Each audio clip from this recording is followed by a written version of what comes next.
అందరికీ నమస్కారం.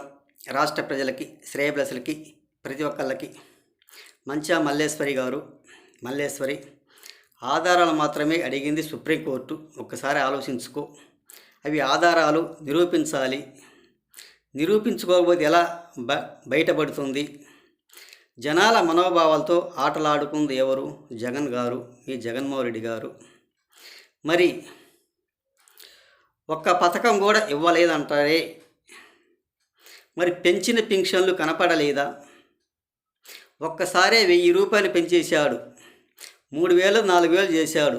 అదే మీ జగన్మోహన్ రెడ్డి గారు నెలకు 200, 6 నెలలకు ఒక్కసారి 250 250 పెంచుకుంటూ 5 సంవత్సరాలు అదే 1000 రూపాయలు చేశాడు. ఈయన ఏంటంటే బాబు గారు ఒక్కసారి పెంచుకోకున్నాడే. ఒక్కసారి తెలుసుకో. అన్నం క్యాంటీన్లు కనపడటం లేదా నీకు? ఒక్కసారి చెప్పు. 583 కోట్లు వరద బాధితులకు పంపిణీ చేసింది ఎవరు? బాబు గారు కదా. అది కనిపించలేదా? మరి 10 లక్షల కోట్లు అప్పు చేసి మరి జగన్ గారిని అడిగావా ఏ రోజైనా? కానీ ఏ రోజైనా అడగలేదు. ఊరక ఒక సొల్లు మాటలు మాట్లాడుకుంటూ, పనికిమాలిన మాటలు మాట్లాడుకుంటూ ఉంటావే.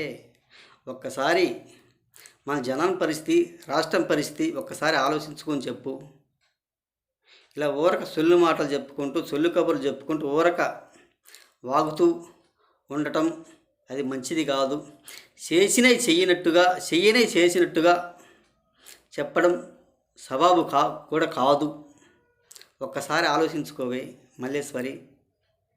ఒక్కసారి మన రాష్ట్ర ప్రజల గురించి, మన రాష్ట్రంలో ఏ విధంగా అన్యాయం చేశాడో, ఏ విధంగా న్యాయం చేశాడో, ఎవరు న్యాయం చేస్తున్నారు, ఎవరు అన్యాయం చేస్తున్నారు అనేది ఒక్కసారి ఆలోచించుకొని మాట్లాడవలసిందిగా తెలియజేస్తూ, మన రాష్ట్ర ప్రజలకి, శ్రేయభిలాషులు ప్రతి ఒక్కళ్ళకి హృదయపూర్వక ధన్యవాదాలు.